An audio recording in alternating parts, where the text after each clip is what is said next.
You've probably seen this moment thousands of times. Fnatic is getting stumped by LDLC. In the second round as CT, Olofmeister buys a scout and then the story begins. Olof gets boosted onto an invisible pixel and LDLC heads start dropping one by one. Now he has enough money for the SCAR 20. Fnatic win round after round and the end. The Swedes make yet another unreal comeback and come out victorious. For many, this story ends with a funny clip where LDLC don't understand where Olofmeister is shooting them from and run around the map like ants, but in reality everything is much deeper. Don't forget to hit the like button and subscribe to the channel. This is FarmSkins and today we will tell you how Fnatic broke CS and why it was specifically them, not someone else, who did it. The .esports portal headlined that article about that bug with the words "Olofboost, the day Csgo changed." And we completely agree. Obviously, a team won't use such a serious ace up their sleeve even in the group stage of a major. This boost is nothing more than a free map win, but it only works once. As soon as you pull out this trick, other teams will find out and will be ready for it at least, or use it against you at most. So the Swedes waited until the very last moment. They understood that unveiling such a serious trump card should only happen at the most necessary time. What was so special about that match against LDLC that they decided to create a sensation right there?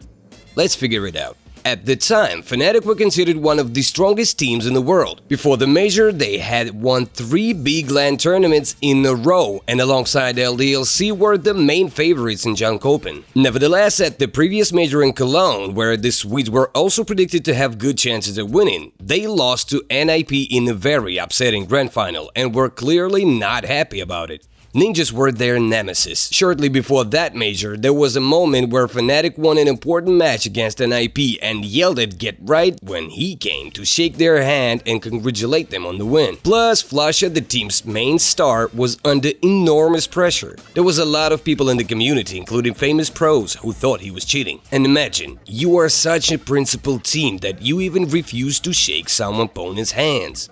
Flusha receives hundreds of angry messages daily accusing him of cheating, and becoming champion means clearing his name. And so you make it to playoffs. Your opponent, the strongest team at the tournament, and beating them is almost an automatic first place. You trade map picks, and on the third map you get, as they say, stomped into the ground. You barely scrape 3 rounds on the first half and lose pistol on the second half too. Well, isn't that the perfect moment to pull out such a serious ace from your sleeve? And they did it. And of course, from that point on, the French couldn't win a single round. Even if they didn't get into Olofmeister's crosshair, he still gathered valuable information and understood perfectly where the attack would go. So if LDLC were going to attack A side, the Swedes were already waiting for them there 5 strong. The community immediately split into 2 camps. While some called Fnatic geniuses, others thought the Swedes acted unfairly and resented them for a bug abuse. The only thing that united them was that everyone was shocked by what they saw. Here's what Fnatic coach Devilwalk said in that interview. Of course I feel sorry for the LDLC guys. In terms of gameplay, they were much stronger than us. We won thanks to better knowledge of the map. In any case, it's up to the organizers to decide who's right and who's wrong. After all, they were running the tournament and put together the rulebook that all participants signed. Their reaction was very quick. DreamHack announced they received a complaint from LDLC and launched an investigation, and since it was only the quarterfinals of the major, the referees had to make a decision quickly. In their complaint, LDLC didn't appeal based on the boost itself or even the bug abuse or unfairness, but something else. After studying the demos of that match, the French discovered that one of the Fnatic's players who boosted Olofmeister was standing on an invisible pixel. And according to the DreamHack's rules, teams are prohibited from using anything that wasn't intended by the developers. And since an invisible pixel clearly falls under this rule, the French referred specifically to it. These lawyers. Formally, they were right. DreamHack referees unanimously voted for replay. The teams had to continue the match from 12 to 3 and this time follow the rulebook they signed. You think that's it? Not so fast. Fnatic lawyers weren't sitting around either at this time and discovered that LDLC had in fact tried to use a similar boost in the same game. The French didn't succeed and gave up on it after a couple attempts.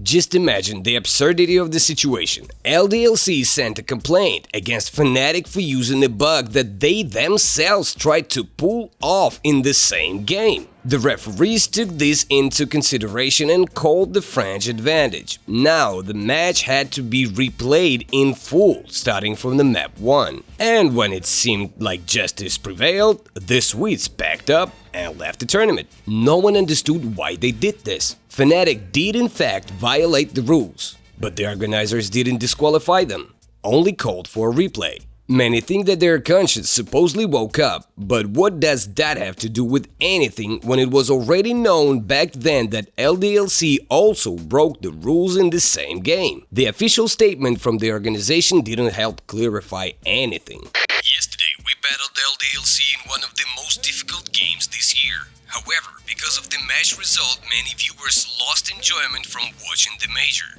The most interesting games are still ahead, and we want to make sure they get the audience's deserved attention. So with deepest respect to the other teams and the entire Csgo community, we make the decision to voluntarily withdraw from the tournament. The disputes in the community about the organizer's decision had barely died down when a Reddit user published a post claiming to be the author of the bug. He said he originally posted the glitch in the Swedish Csgo Facebook group and his video got a laughable 300 views. After which he was contacted by Fnatic manager asking him to delete the post due to, quote, tactics for the upcoming DreamHack. He took this situation as Fnatic finding his video and deciding to use the trick at the major as an advantage. Confident that he was helping his home Swedish team, our hero deleted the post and didn't tell anyone about that bug. But then he didn't like that Fnatic didn't mention him anywhere. He's so great finding a bug thanks to which the team won and they didn't even say thanks. The meme, I'm Fnatic's manager, please delete the post, went viral online. It was joked about by pros, big orgs, and even Fnatic themselves. The Swedes never admitted taking that bug from that player. Only the coach said in an interview that supposedly they had been working on that boost for 2 months, hinting that they found the glitch themselves. Who knows? Maybe that's actually true. You know, there's this thing where every team that held an era in CSGO has some kind of unique thing. Astralis, for example, stood out with their iron discipline. Largely because of this, era is called the most boring one. People simply got tired of watching the same CS for years. The Brazilians Luminosity in turn loved experimenting with the economy, and at one point even introduced a meta of not buying anything on pistols so they'd have money for 5 UMPs next round. On the force buy, the unsuspecting opponents buy farm guns. You outshoot them all and severely ruin their economy. Genius. In general, something similar could be said about any team, and we are not at all surprised that it was specifically Fnatic who pulled out that Olofmeister boost stunt, because their thing was madness. Just look at them. Grand final of a major. Score is 17-15, and what does Fnatic do? They buy 4 ops and stand in spawn. Or here's another one. Again, a major, this time semis. Third map, opponent is Virtus Pro, a very dangerous team that just beat NIP. What does JW do? He buys a sawed-off, one of the most useless guns in the CSGO arsenal at the time. And this is your typical Fnatic. Their Tech 9 rushes became such a meme that the community redrew the org's logo and everyone started calling them Fnatic. So what happened next? In short, the Fnatic era began. The Swedes won 3 of the next 5 big events and also became back-to-back major champions. They were the first CSGO team to achieve this, and the developers immortalized the legendary boost with a no-entry sign. We made this video because we noticed that such a deep situation is often considered as just another nice highlight. What do you think? Were the organizers right to call for a replay? Why did LDLC appeal based on invisible pixels when they did the same thing themselves? Why did Fnatic withdraw? Let's discuss in the comments. This was Farmskins. See you soon, guys.